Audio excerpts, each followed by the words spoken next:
जय श्री कृष्ण दोस्तों। आज हम लोग चर्चा करने जा रहे हैं कि गरुड़ पुराण में किन 10 लोगों के घर भोजन नहीं करने के लिए कहा गया है। तो चलिए दोस्तों, बिना किसी विलंब के आज का वीडियो शुरू करते हैं।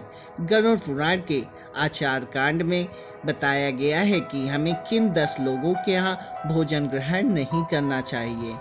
यदि हम इन लोगों के द्वारा दी गई खाने की चीज़ खाते हैं या इनके घर भोजन करते हैं तो इससे हमारे पापों में वृद्धि होती है। तो दोस्तों चलिए जानते हैं वह 10 लोग कौन कौन हैं और इनके घर भोजन क्यों नहीं करना चाहिए। पहला है चोर या अपराधी। यदि कोई व्यक्ति चोर है, न्यायालय में उसका अपराध सिद्ध हो गया है तो उसके घर भोजन नहीं करना चाहिए। ऐसा करने से पापों का असर हमारे जीवन पर भी हो सकता है। दूसरा है चरित्रहीन स्त्री। यहाँ चरित्रहीन स्त्री का अर्थ यह है कि जो स्त्री स्वेच्छा से पूरी तरह अधार्मिक आचरण करती है।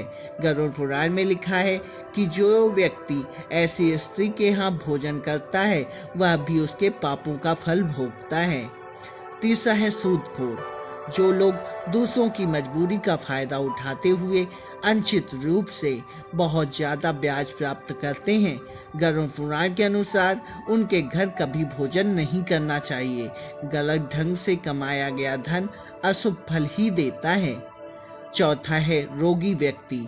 यदि कोई व्यक्ति किसी गंभीर बीमारी से पीड़ित है, कोई व्यक्ति छूत के रोग का मरीज है, तो उसके घर भोजन नहीं करना चाहिए।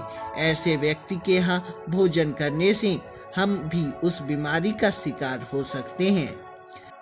पांचवा है बहुत ज्यादा क्रोधी व्यक्ति। अक्सर क्रोध के आवेश में व्यक्ति अच्छे या बुरे का फर्क भूल जाता है। इसी कारण व्यक्ति को हानि भी उठानी पड़ती है। जो लोग हमेशा ही क्रोधित रहते हैं उनके यहाँ भोजन नहीं करना चाहिए। यदि हम उनके यहाँ भोजन करेंगे तो उनके क्रोध के गुण हमारे अंदर भी प्रवेश कर सकते हैं। छठा है नपुंसक या किन्नर।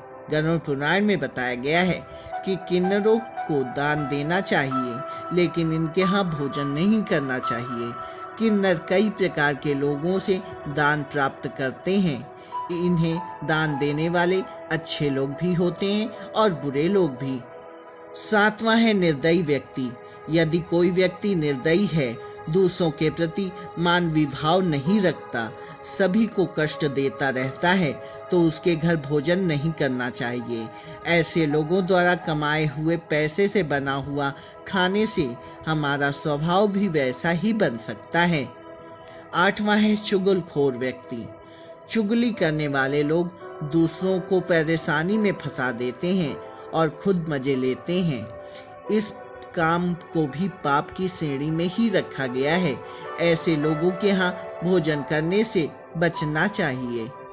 नौवां है नशीली चीजें बेचने वाले। नशा करना भी पाप की श्रेणी में ही आता है और जो लोग नशीली चीजों का व्यापार करते हैं, गरुड़ पुराण में उनके यहाँ भोजन करना वर्जित किया गया है। निर्दयी राजा। राजा का कर्तव्य है कि प्रजा का ध्यान रखे, अपने अधीन रहने वाले लोगों की आवश्यकता को पूरी करे। जो राजा इस बात का ध्यान नहीं रखते हुए सभी को सताते हैं, उनके यहाँ भोजन करना भी पाप की श्रेणी में ही आता है।